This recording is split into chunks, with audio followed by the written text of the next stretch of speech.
వేణువతల కాటమరాజు స్వామివారి దేవస్థానం.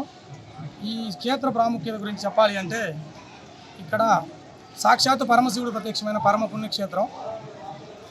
ఇక ఆ శివుడు ప్రత్యక్షమవడానికి గల కారణం ఏమిటంటే ఈ నల్లమల పర్వతాలు, శ్రీశైల పర్వతాలు, రాయలసీమ ప్రాంతంలో కాటమరాజు 12 సంవత్సరాలు పరిపాలన సాగిస్తుండగా తీవ్రమైన కరువు ప్రభావం వల్ల ఇక్కడ గోవులు ఒరిగిపోవడం జరిగింది. ఆ గోవులు వద్ద చూడలేక ప్రాణత్యాగానికి సైతం సిద్ధపడి కాటమరాజు తన చేతిలో ఉన్న గంటల కొంతలం అనే గజాశూలంతో ఆకాశానికి విసిరి ఛాతి చూపించగా ఆ శూలం పడే దిశను పరమశివుడు ప్రత్యక్షమై దిశను మార్చగా నాడు ఆ గజాశూలం పడిన చోటే గంగ ఉధృతంగా ప్రవహించి గుండంగా ఏర్పడింది. నాడు గోవులు గోపాలకులు అందరూ ఆ గుండంలోనే దాని దాహారి తీర్చుకున్నారని చరిత్ర మనకు చెప్తుంది. అలాగే ఈ నేటికి ఆ గుండం ఇక్కడ చూడవచ్చు మనం. ఆ గుండం కారణంగానే గుండం చెర్ల అని ఇక్కడ క్షేత్రానికి గల పేరు వచ్చింది. ఇక కాటమరాజు ఇక్కడ తర్వాత కాలంలో కాటమరాజు ఇక్కడ బస చేసి ఆ తర్వాత గోవులు తీసుకొని గంగతొనకొండ వెళ్ళడం జరిగింది. ఆ గంగతొనకొండ నుంచి శ్రీదేవి పినతల్లి అయిన శ్రీదేవి గారి ఆశీర్వాదం తీసుకొని నెల్లూరు సీమ వైపు ఆవులు తరలించుకొని వెళ్తుండగా పాలేడి గంగ వద్ద గంగమ్మ తల్లి ప్రత్యక్షమై గోవులు నాపి కొలుపు చేయమనగా నాడు అక్కడ కాటమరాజు గారికి గంగమ్మ తల్లికి జరిగిన సంభాషణనే గంగమ్మ తరకవాదం అని నేడు కూడా జానపద కళాకారులు చెప్తూ ఉంటారు.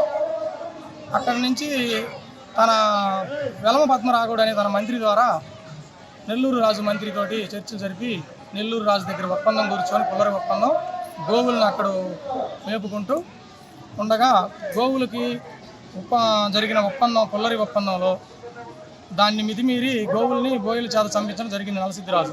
ఆ కారణంగానే కాటమరాజుకి నలసిద్ధిరాజు గారికి యుద్ధం జరగడం జరిగింది. ఆ యుద్ధంలో మొదటి రోజు చాకలకొండ మాన్యాన చలగిరి కొండ అని కూడా అంటారు. అక్కడ నాడు చల్లాపిన్నం లేని వారు కాటమరాజు పినతల్లి కుమారులైన చల్లాపిన్నం లేని వారు 5గురు అన్నదమ్ములు, వారి మధ్య నెల్లూరు రాజు సంబంధించిన మంత్రి ఖడ్గతిక్కన అనే సేనాధిపతి అయిన ఖడ్గతిక్కన మధ్య యుద్ధం జరిగింది. తరువాత బొల్లావు శ్రీ మహావిష్ణు వంశీ అయిన శ్రీ విష్ణు బొల్లావు ఈ నెల్లూరు రాజు గారి సైన్యంతో ఘోర యుద్ధం జరిగింది. చరిత్రలో కాటమరాజు యుద్ధాలలో కల్లా ముఖ్యమైన ఎర్రగడ్డపాడు యుద్ధంలో ఈ విష్ణు బొల్లావు జరిపిన వీర పోరాటం అనేది చాలా చెప్పుకోదగ్గది. ఎలా అంటే వేలాది మంది సైన్యాన్ని చంపి తిరిగి వస్తుండగా బోయిల చేత అధర్మంగా నాటిన గాయాల వల్ల తన అవతారాన్ని చాలించి జనులందరూ చూస్తుండగా విష్ణులోకం చేరినని పల్లకిలో నాడు చూసిన బోయలే మనము ఎంత పాపం చేశామని భూమి మీద పడి ఏడ్చినట్లు చాలామంది జానపద కళాకారులు చెప్తుంటే మేము చిన్ననాటి నుంచి వింటూ వచ్చాము.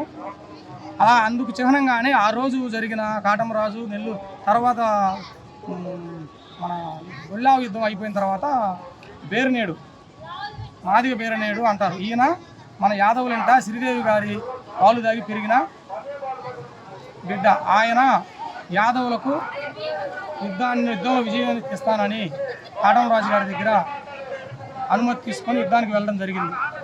నాడు ఆయన గోసంగ వీరుడు 6000 మంది సైన్యానికి సేనాధిపతి. తను వీరోచితంగా పోరాడి యాదవుల వైపు విజయాన్ని అందించడంలో కీలక పాత్ర పోషించాడు. తరువాత నలసిద్ధిరాజుకి కాటమరాజు జరిగిన యుద్ధంలో నలసిద్ధిరాజు మరణిస్తాడు.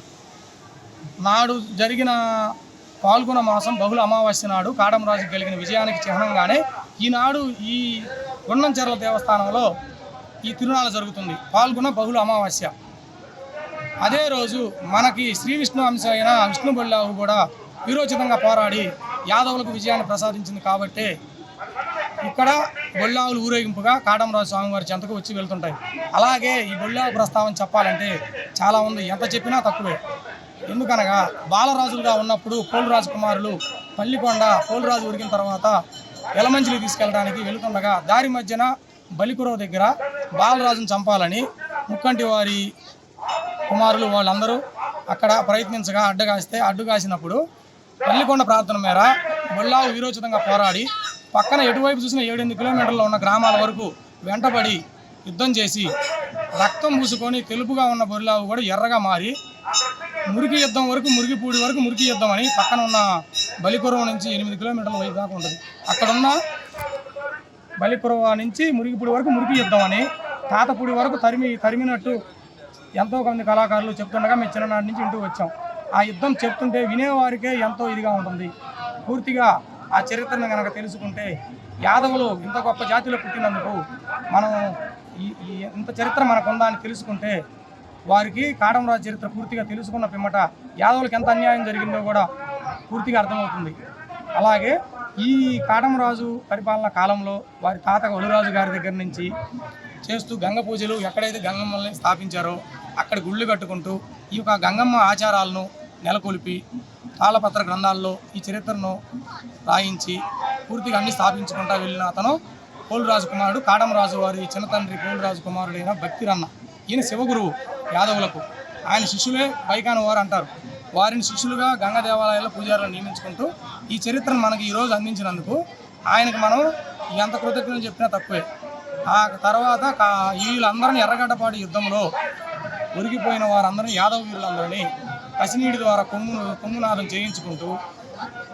చేయించిన పిమ్మట వీరందరూ వీరంగా వాడుతూ అరహర అని పరమశివుని ప్రార్థిస్తుండగా వీరందరూ గంగాజలంతో కైలాసానికి ద్రోవలు చూపి అందరికి విముక్తిని కలిగించే విధంగా భగీరథుడు సామెతగా భక్తిరన్న గారు వీళ్ళందరూ పుణ్యలోకానికి పంపించే విధంగా నాడు సహకరించి యాదవులందరికీ మోక్షాన్ని ఇచ్చాడని చాలా పుస్తకాల్లో మెన్షన్ చేసి ఉంది.